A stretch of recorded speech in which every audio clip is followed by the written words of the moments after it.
It's a new week. It's a Situation Room on ChannelOne television. It is a show that we bring you where we do analysis for you of the big political issues of the week and indeed of the month, if not of the year. We are counting down to election 2024. We've been doing this with you for many months now, and we'll continue with you until the last ballot is counted, until the president-elect is announced, and possibly after he's sworn in. We'll be here with you. This is a show you should be on, following us every day on ChannelOne television. It is the Situation Room. My name is Umaru Sandamado, and as always, I do this with the president's friend, or the man who sees the president 24 hours every day. My name is Sami Wiafe. How are you, my brother? I'm very well, thank you. Yourself? I'm okay. How is the president doing? He's well. Is he in Ghana? No, he's in Bahamas. Hey, President Akufo-Addo. Hey, you remember? You know what's funny? Tell me. When Kufuor was president, one of the big issues and big campaign messages was that he's a world traveler, traveling president. I don't hear a lot of that being attributed to Akufo-Addo, apart from the shower in the air thing. They don't talk much about he traveling. Oh yeah, there've been quite a number of criticism that he about travels his a lot. Travels, but it's not so prominent like it used to be under J. Kufuor. Yeah. Because Akufo-Addo has also traveled relatively. Maybe we should do a show where we'll count the number of trips he's made ever since he became let's see president. Rawlings between 92 to 2001, Kufuor 2001, 2009, Atta Mills and Mahama put together 2000. Then we can check who is the most traveled, and then we can see Akufo-Addo, who was a foreign minister. You know, foreign ministers were always traveling. He was always traveling, yeah. And compared to being president, I think he's I think as a presidential correspondent, I have seen a number of trips that he's made, quite a number of them. Plenty. Yeah, quite a number of them, quite a number. Maybe we should have a law that prevents our presidents from flying plenty like that. Well, perhaps, but then they always tell you that it's always important that they travel, and so these travels come back with a number of goodies. Kufuor's travels brought us money. The argument is that Kufuor traveled and he brought us HEPEG, he brought us a number of things into the country. The same argument could be made for the Akufo-Addo administration that these number of trips have brought a number of benefits to the countries. But you know, if you are president, you can't restrict yourself with traveling. There are some important trips that you have to make, and it's all part of the governance process. Do we have a presidential jet currently? Yes, we do. The one we have currently. Oh, okay. Yeah. So it moves? It moves. But it's like a bone shaker, or it's proper? I'm asking because, Charlie... I've sat in it before, and it was okay. Because presidential flights, we was in Iran, we just saw Malawi 2 days ago. I'm worried though. Anyway. A flight is okay. This is a Situation Room. Let's before we bring in our guests, and today we have an in-studio guest, what are some of the major things that have been running throughout the week for you? Okay, so the campaign trail has been buzzing. The vice president and the current presidential candidates of the MPP has been in the Ashanti region for 3 days. He started on Monday, met a number of interest groups, met the chiefs, the clergy, and finally met the Asante Hene yesterday before wrapping up his campaign tour of the region. And unveiled a new dance. You didn't add that one. It's been trending. It's been trending, you know, all over the place. And he's admitted that he's a mate, and now opportunities should be given to him to become the main driver. And that he is the main driver and sitting behind the steering wheel, he can deliver and take Ghana to the promised land, one way or the other.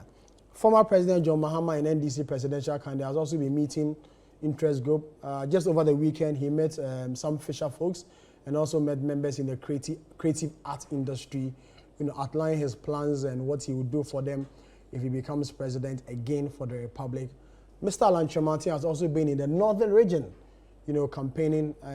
This week he met artisans and others in the region, promising why he should be elected president, promising to, you know, cut down taxes for spare parts dealers, making Ghana an industrial, you know, country, building on a lot of things. And that has been a campaign going on for these presidential aspirants preparing for the December election. Thank you so much. That's Sami Wiafe trying to help us with a quick summary of the campaign trail. This is the Situation Room on ChannelOne television. My name is Umaru Sandamado, here with Sami Wiafe. When we come back, Nana Ohininto, you know him. He's a yellow butterfly, and he's wearing a yellow jacket. Okay, it's not yellow, but I'll introduce him in a bit. Please stay with us. You're welcome back to the Situation Room on Channel One Television. My name is Umaru Sandam here with Sami Uyafi. Our guest has been a broadcaster and he's been a politician his entire life, I think. Nana Ohininto, you're welcome. Thank you, Umaru. How are you doing? Very well, God's grace. I mean, I was saying to you off air that I was watching the election, an African election. It's a documentary that was done after the election 2008 by Gareth Mez. And in the thick of affairs at the strong room of the Electoral Commission, I saw you in there. I don't know if you remember 2008. Many think that 2024 is going to be like 2008. I don't know what you think. Well, thank you very much for having me in the studio. I think this is my first showing on your Situation Room. That's true. Yeah, thank you very much. That's true. Yes, I do remember 2008 very, very clearly.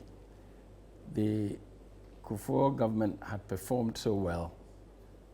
We thought that it was time for the Ghanaian voter to break the eight then. But for some very strange reason, it didn't happen. And one of the things that I remember very well occasioned that slip for the party, the MPP, was for the sheer desire for change. I was in the strong room. That was when all of the results coming from across the polling stations and the constituencies and the regions were being collated and finally announced. And you know, with the presidential election, the constituency is the whole country, and the returning officer is the chairman of the commission. So unlike the parliamentary election where the results are declared in the constituencies, the final results for the presidential election has to be declared at the EC headquarters by the chairman of the commission. So all of the parties, and in this case particularly MPP, NDC, were, I mean, everybody was so suspicious of each other, especially the NDC were accusing the Electoral Commission of bias. And they were in opposition at the time. Yes. And even the MPP that was in power was suspicious. Was a bit uncomfortable with Afarajan. And it was quite an interesting scene. It speaks volumes about him, doesn't it, Afarajan? Oh, yeah.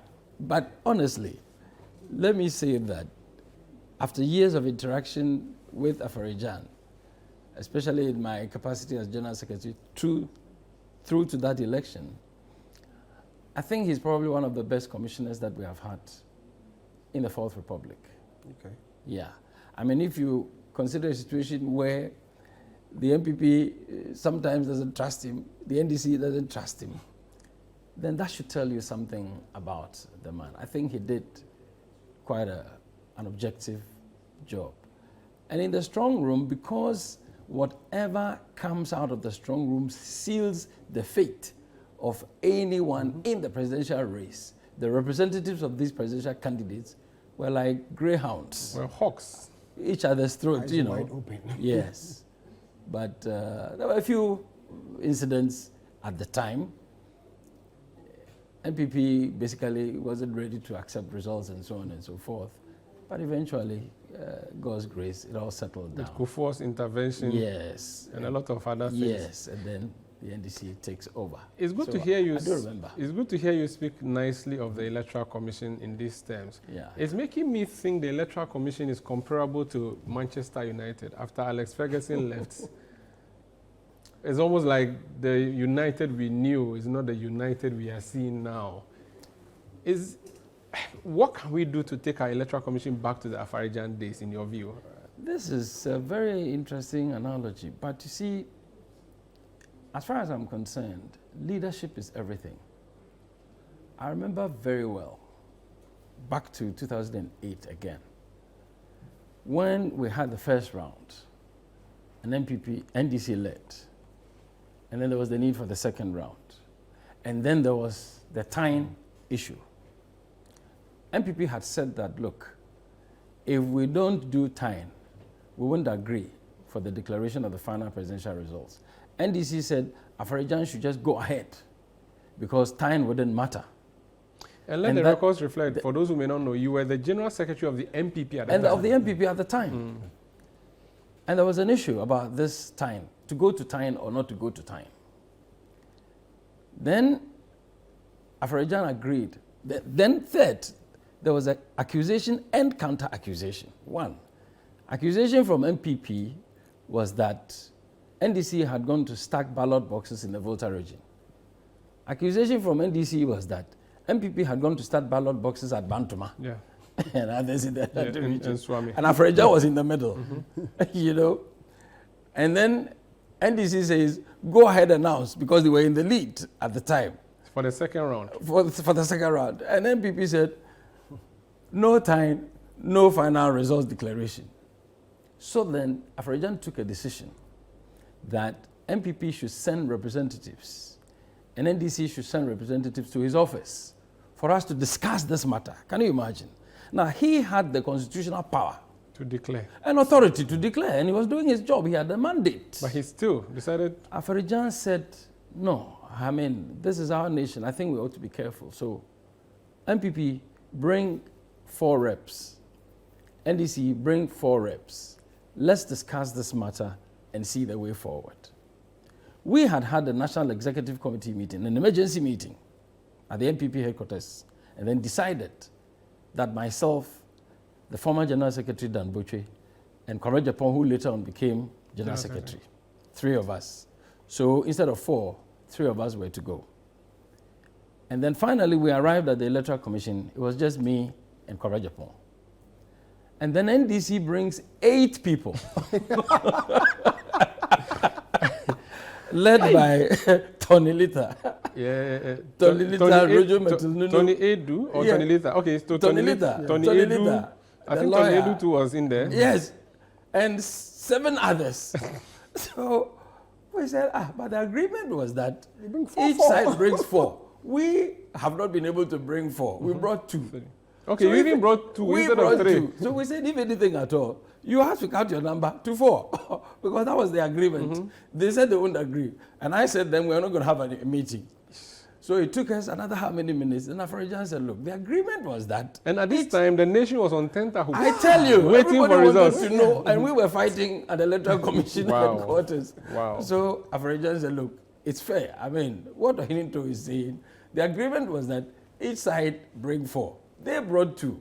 They are not saying cut your number down to 2. The agreement is 4. So find a way of relieving yourself of 4.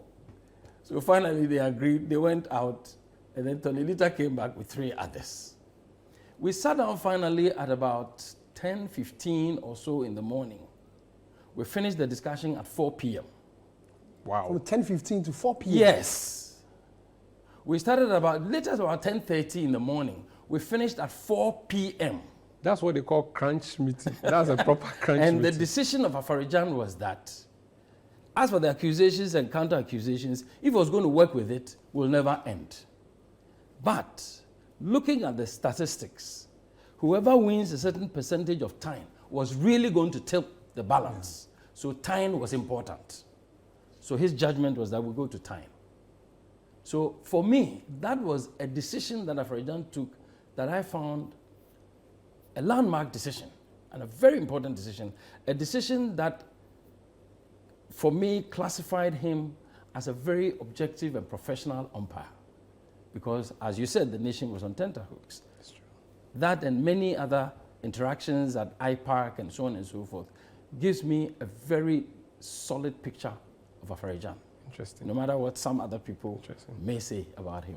Can it be said same of this current EC? There have been a number of accusations. Exactly. In here, yeah. I haven't been directly involved, but I've had just too many complaints and accusations, especially from the NDC, but sometimes also from the general public, people who are not directly involved in the electioneering process. So if anything at all, I would, Mrs. Jean Mensah is a very, very personal friend of mine, professional colleague. We've worked over the years through her program with the IEA, the General Secretary's platform. We've done a number of programs with the other parties with her initiative, you know. So when I heard she was going to be electoral commissioner, I thought that was a good idea because this is a woman who has been very deeply involved with the democratic processes and the developments in Ghana.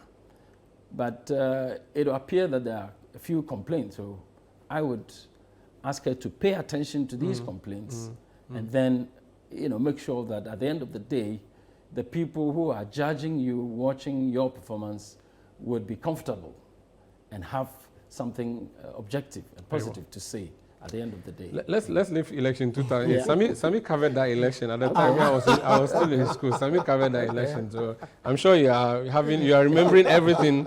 It's coming back to you again. Yes. Let's talk about yellow butterfly now. Yes. Before then, you washed the country, or you painted the country yellow when you outdoored the movement. Yes.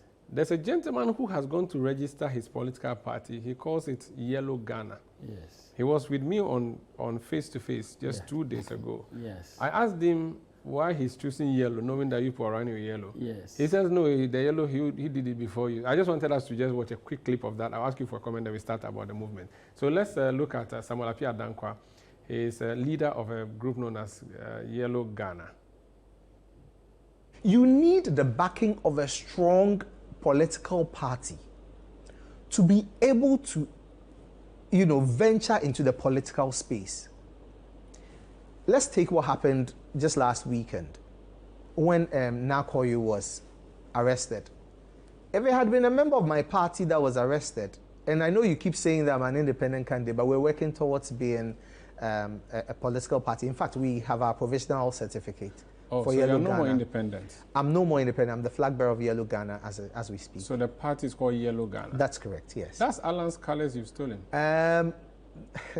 You've known me since I contested for MP. Yes. My color was yellow. Okay. In my father's family, their color has always been yellow. Those who know Yellow House at Apeja, before National Theatre, we had Yellow House. That's where Amachi Dede and Lumba and the others were performing. So you own that Yellow House? No, that's my grandfather's house. Yellow House? Yellow House in Apeja is my grandfather's house, yes. So yellow has always been your color? Yellow has always been my color. And But in this election period, between you and Alan Chamantin, who brought the yellow out first? Because the butterfly came with the yellow. I mean, when I came with... No, the butterfly did not come with the yellow, and I think that's the mistake people keep making. Butterfly did not come with the yellow. Watch his announcement again. His color was blue. His background was blue, and his symbol was the monarch butterfly. And I don't know why people keep thinking... But the butterfly was yellow. The monarch butterfly is not yellow. The monarch butterfly is orange and black. Okay. At least I did a little botany, so that could be, I could spare him. He's an economist. Okay. So I could spare him that. But the monarch butterfly is orange and black. And I came out more than a year before he left the MPP. What is the symbol or the symbolism of yellow for you? Why do you choose yellow as a political party? Yellow is the color of youth. Is the color of optimism. So that's Samuel Appiah Dankwa. He's running with the Yellow Ghana movement. He said you took his color. It's not for you.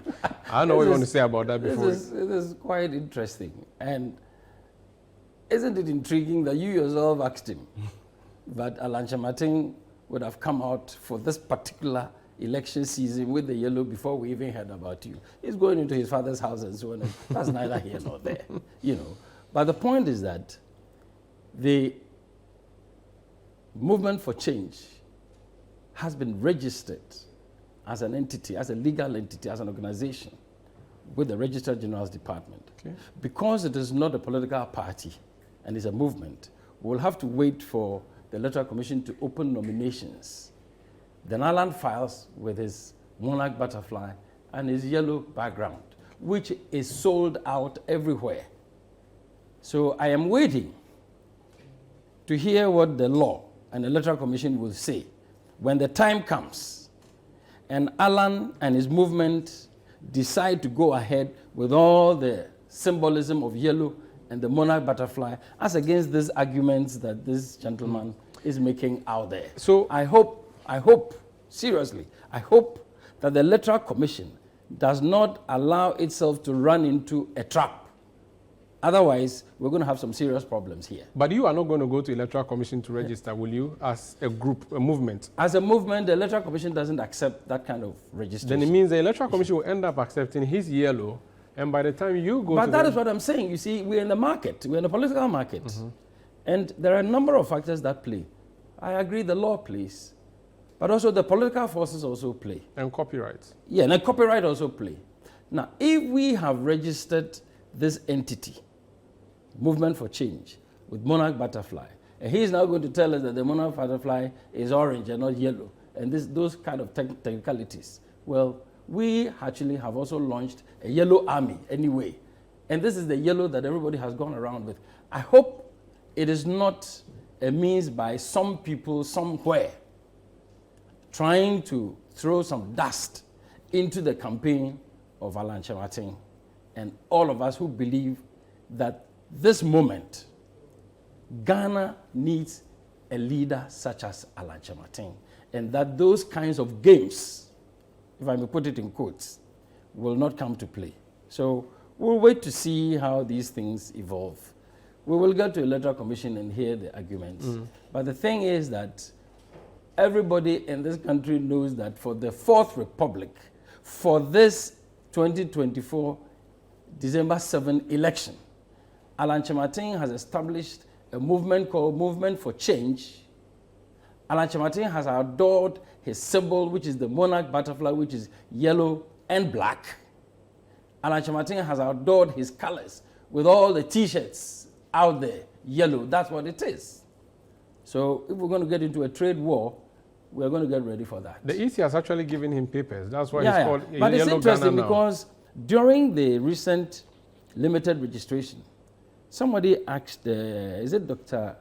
Kweku, Electoral Commission? Yeah. Sribo Kweku. Sribo Kweku, whether anybody has, any new political party has been registered recently. And he said an emphatic no. And that since 2020, no new political party has been registered. This is about last week or so.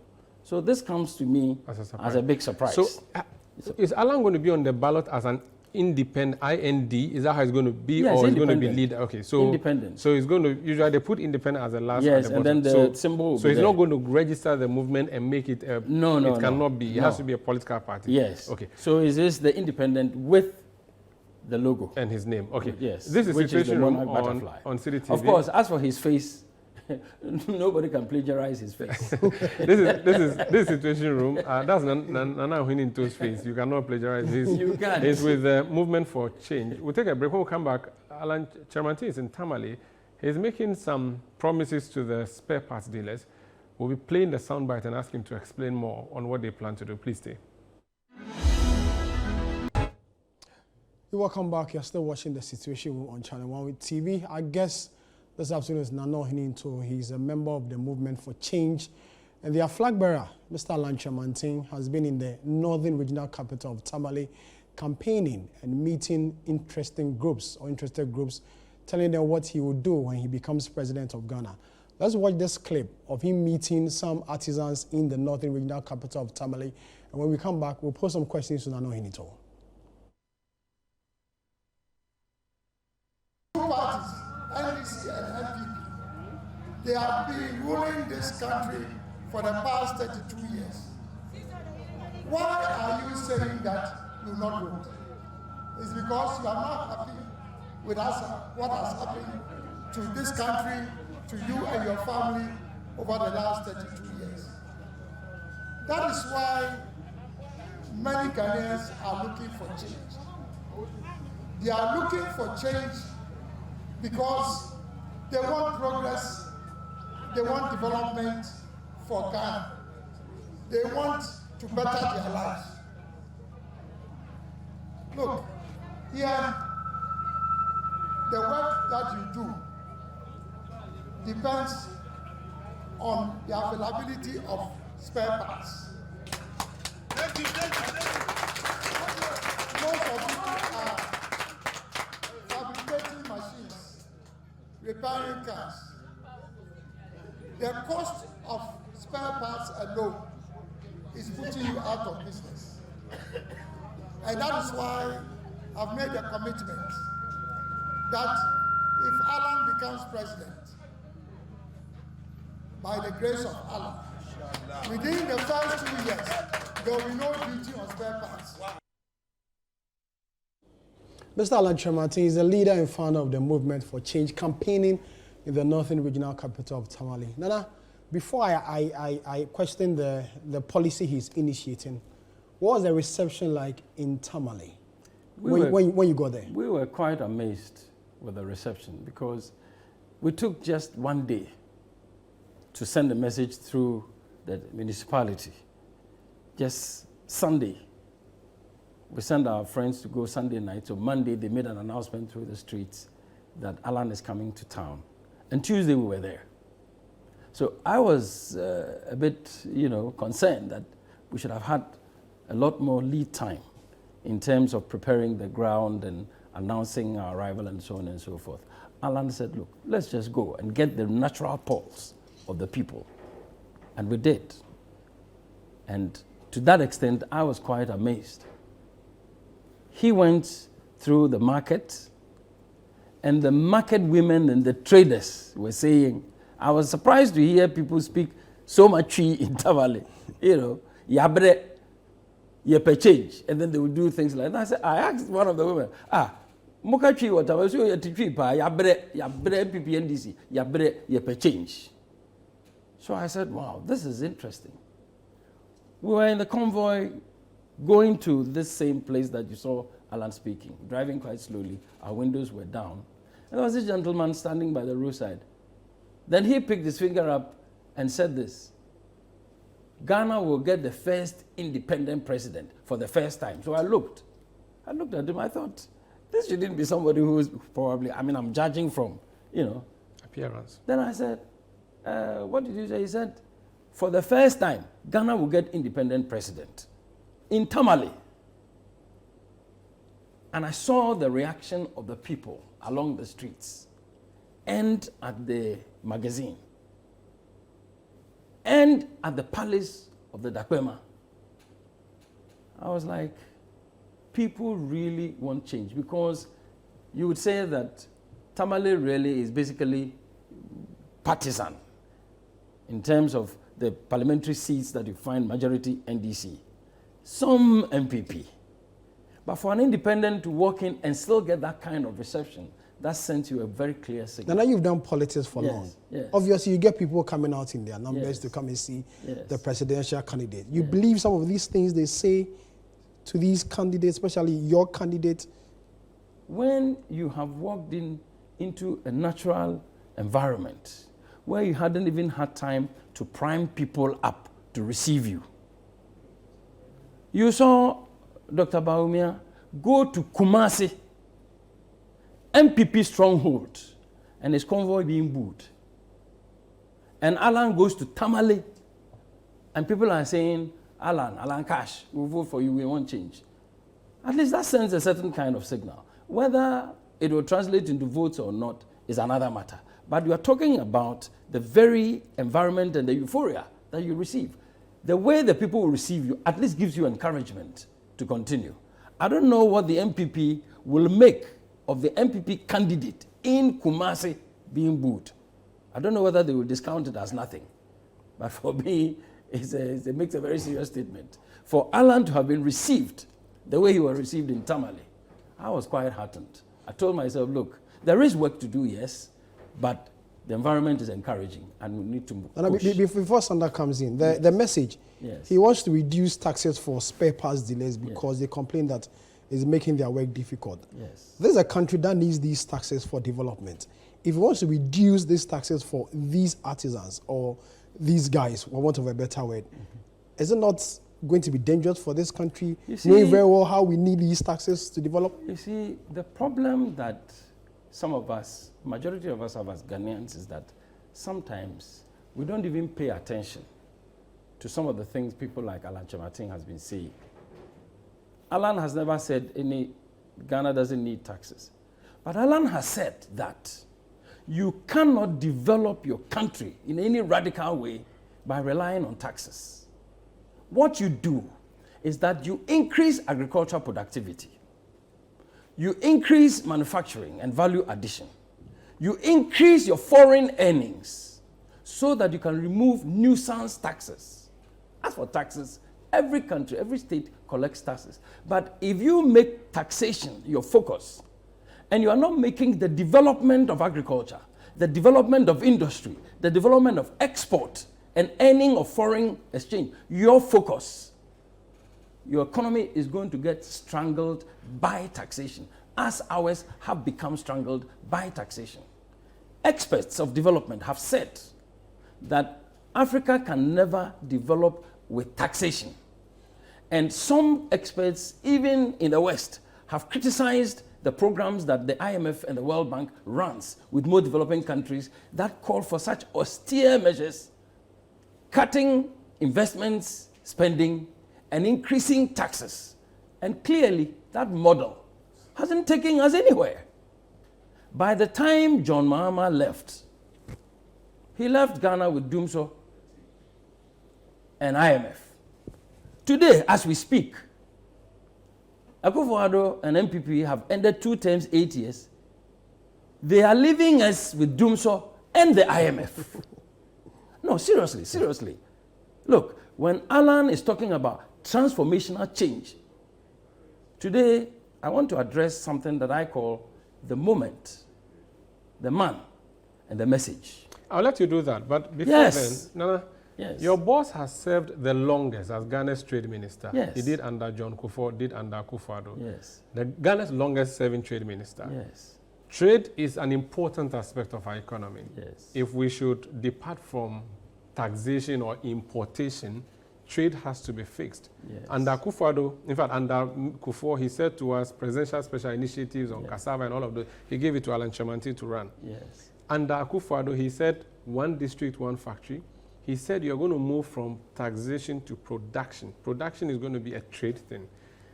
Alan Chamanti's job it was to fix that. He has failed to fix that. Instead of stopping importation and empowering production, he's rather making importation more attractive by waiving taxes. That is a failure that you should admit to, first of all.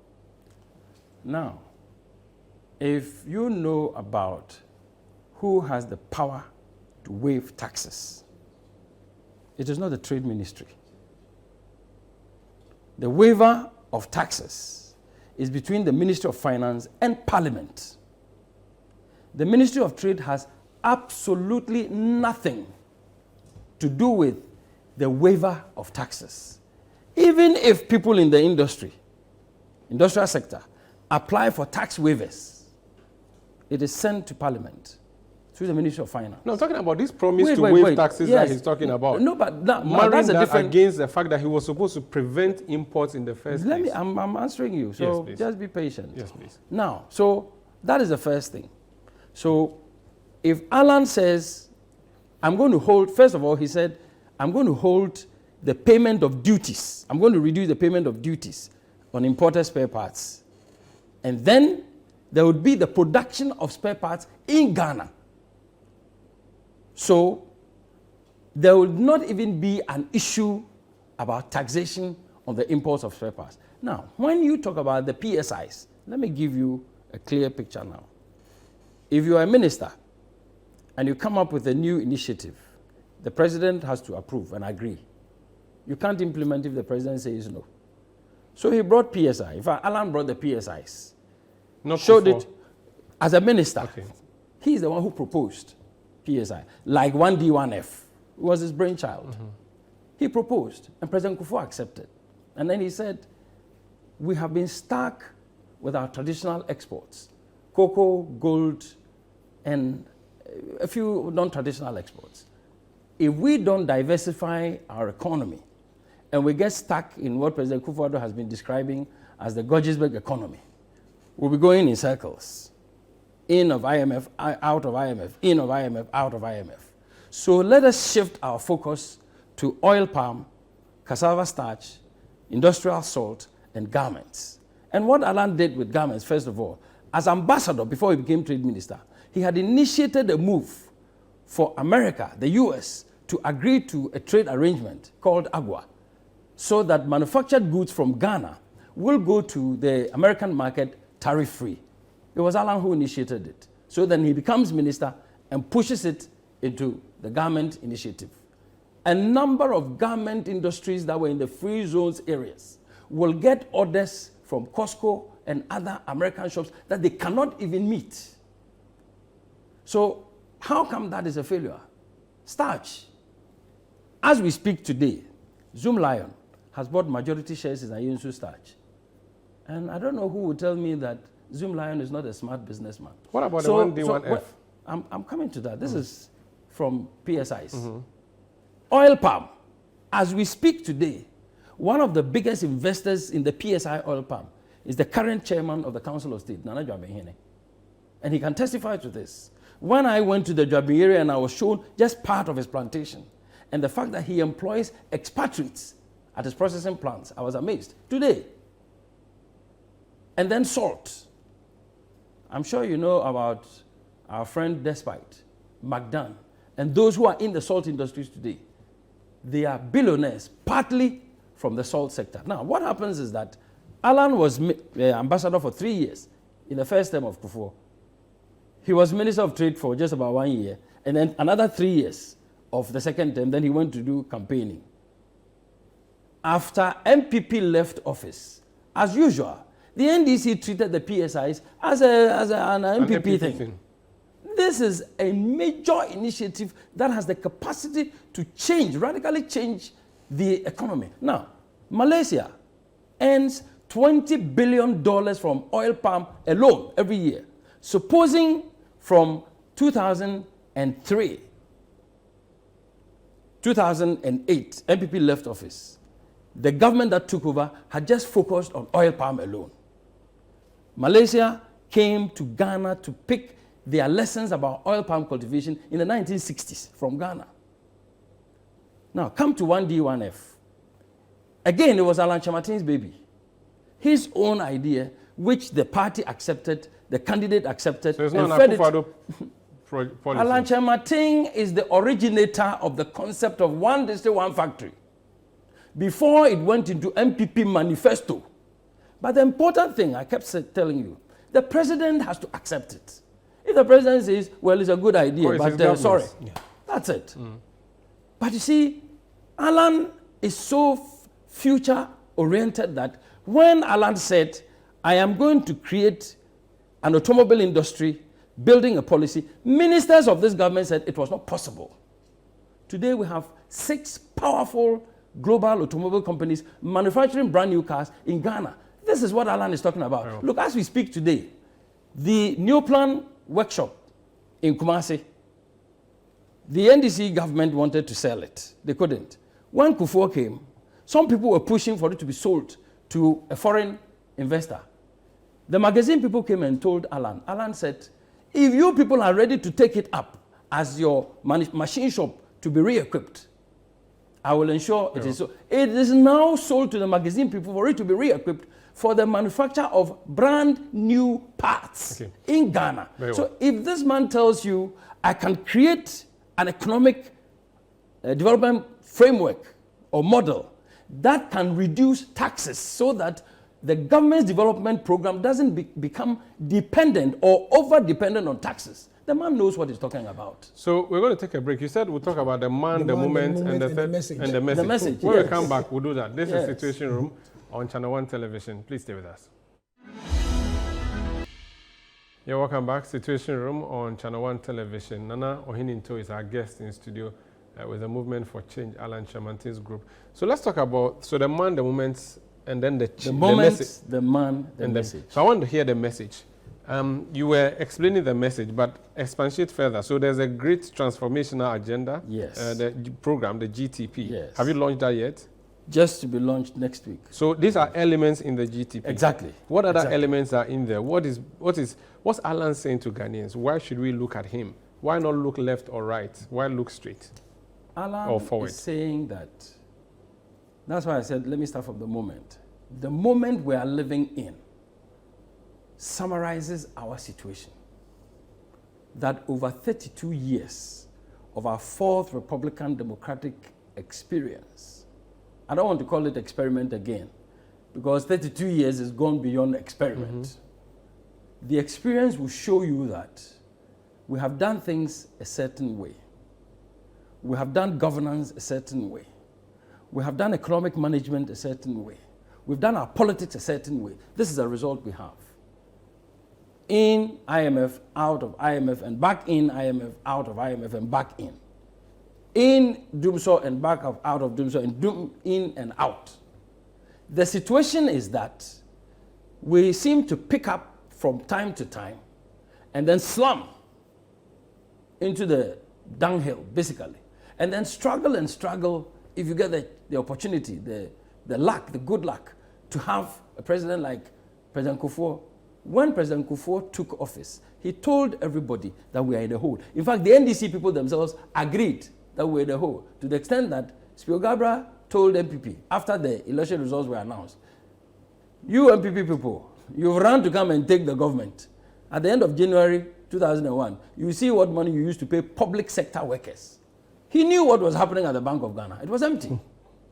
As it is empty today, where our debt to GDP is over 90%, 80-something to 90%. We are drowned.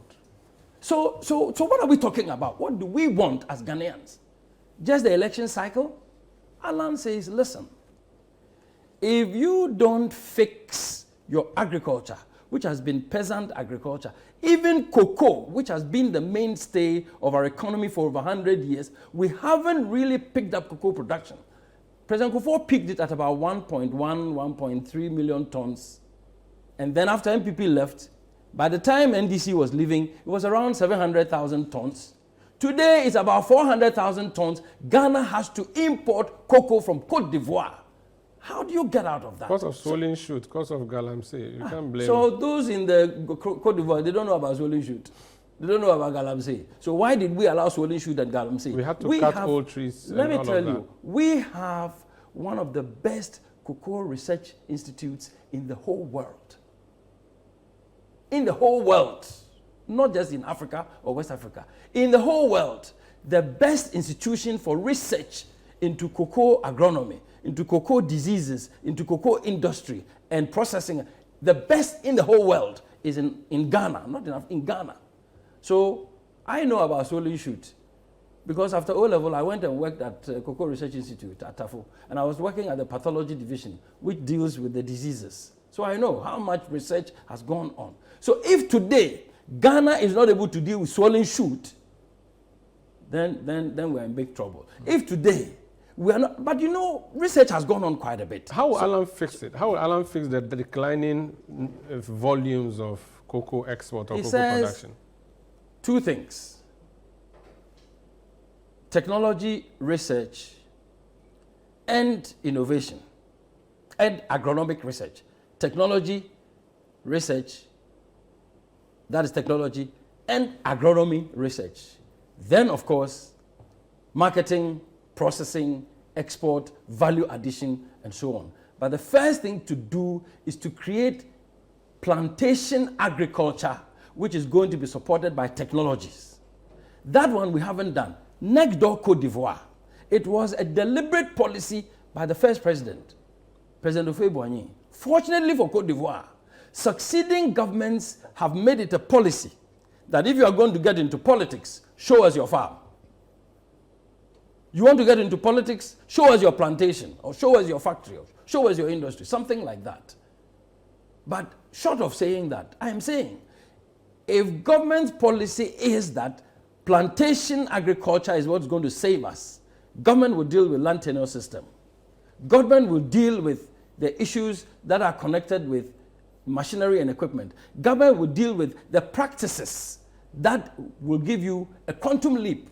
Government will provide the policy framework to cushion farmers, not just lip service. Nana, your campaign sounds sweet, just like Dr. Bawumia's campaign. The only difficulty is that the accusation against Bawumia is what is being put against you too. You served in the Akufo-Addo government for 7 years. Why didn't you fix all these things, and why are you now saying they should give you the steering wheel so you fix something you could have fixed? Alan hasn't talked about steering wheel. That's Bawumia's campaign. I know, I'm just using the steering wheel to mean power. I know you are remotely related to Samira, so you might probably be interested. No, I'm not related to Samira. We just happen to come from the same ethnic group. So which means that you and Samuel Appiah Dankwa also, because he's Akan, possibly are related. But the question is, you want the mantle now to deliver when you've had 7 years to deliver and you failed. If that is the argument, then John Mahama is disqualified, then Bawumia is disqualified, then you might also disqualify Alan Kyerematen, because John Mahama has been vice president and president.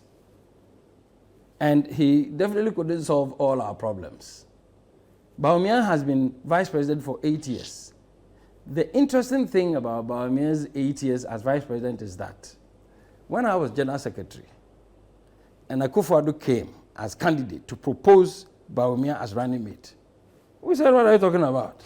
Whiny. The man is not a member of the party. And you are telling us that this whole big party, you can't find a running mate. There was a fight at the Isa Hotel. We fought and fought. Akufo-Addo said, please, this gentleman, he's so well versed in the economy.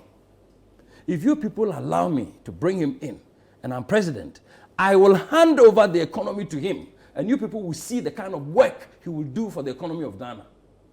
Everybody got nervous. Hey, Massa, economy, can you? If the man can fix the economy, this one looks at this one and says, well, President Kufuor said, hey, Massa, let us listen to the man's advice before one day we regret if we don't agree. So we agreed, reluctantly. President Akufo-Addo stepped on the campaign platform and told the whole nation, after speaking to us in closet, he told Ghana that, look, the city has become so light. It is 5 cedis to the dollar. That is why I have brought Bawumia. Listen to that. That is why I have brought Bawumia. When I'm president, I will hand the economy to him. And you traders, you will trade and see your capital grow and see your profits grow. Hey. So we accepted Bawumia. So if anybody tells you that, oh, this one was also in the government, this one, then everybody who was in some previous government is disqualified. So that question is moot. It simply doesn't make sense. Let's pack it and deal with the issues. Now, you are looking at what the track record of John Mahama as vice president, Bawumia as vice president in charge of the economy, the entire economy for 8 years. Not just digitization, let me mind you. Not just digitalization. He was not the Minister for Communication. You don't want to focus on that? No. That's not this. I'm surprised he is so enamored with digitization. And then Alan Kyerematen. Now they say you are being used to fight the Bawumia campaign, and that you are. Who's using me? No, not you. Your whole movement. That you are just fighting against Bawumia. But that's a big insult. By promoting that is a very major insult to me, Oheninto, who from my youth have stood for the principles that I stand for, even in the military government, when I was in the public media, state media, and I was saying things that Rawlings was not happy about. People went to my mother and told her, if you don't advise your son to stop the programs he's doing, he's going to disappear. My mom called me and told me, Nana, I don't speak English. But people are telling me, you are speaking some English, Rawlings says he doesn't like. So why don't you just stop? I said, why? They say Rawlings says you are saying things, so if you don't take care, they might even kill you. So I should leave the job and travel outside. I said, Mama, I'm not going to travel anywhere. I'm not going to leave this job. Rawlings cannot kill me. Don't worry. He said, no. People are disappearing. I said, listen. So, okay. Let's even say Rawlings kills me. So you want somebody else's son to go and do the job for them to be killed. You don't want your son to be killed. My mother said, are you getting crazy? I said, no, I'm not crazy. Somebody has to do this job. So if from that time, I have stood for the things I believed in. Alan Kyerematen, that's why I brought this magazine. 2014, 10 years ago at least, Alan Kyerematen was talking about the need for transformational change. And Alan is preaching the need for transformational change today. And somebody tells me somebody is using Alan. It's a big insult. And I really beg that this kind of thing is not articulated in the public media by anybody. Okay. Now, the two parties that exist in this country, they haven't bought and enslaved the voters of Ghana. Political parties are free organizations. People join and leave at any time. Akufo-Addo was part of the UP. He left and went and joined UNC. He came back and joined MPP, and he's president. Kwame Nkrumah, let me tell you this one. Now we have to go. Kwame Nkrumah was brought in by the UGCC to be general secretary of the UGCC. He left the UGCC. That is how he could become President. Kwame Nkrumah of Ghana, Kwame Nkrumah of Africa. We have to go, but when should we see your running mates? Very soon. Oh, give us an idea. Very soon. The candidate will announce and it. 6 months to elections. The So candidate will announce it. Even the ruling party. Even the I need that one. Okay. I need that one. They don't have a running mate. Even the ruling I party. need that one. Will it be a woman? The candidate will announce it in good time. Very well. Nana Ohininto, Yes. former General Secretary MPP, that's long ago, Yes. current member of the Movement for Change. Yes. Thank you for joining us on Citiuation. Are we done? Yes, we are done. I thought we had a little more time. We did 1 hour. So I You need believe to it? come back, right? Oh yeah, sure. We'll host you again. We'll do another one. We'll do We'll another do one. again, yeah. But I said, If you are not out the and about, moment requires a man like Alan Chamating. His message is that if we don't change the way we do things, one, if we don't break this very divisive, very toxic partisan politics, if we don't create a government of national unity, we're not going to get out of this mess. Please give Alan a chance. Thank you so much. Nana Ohininto there. My name is Umaru Sandamado. You heard Sami Biafi as well, my co-anchor. We'll be back next week. Thank you for watching Channel One Television.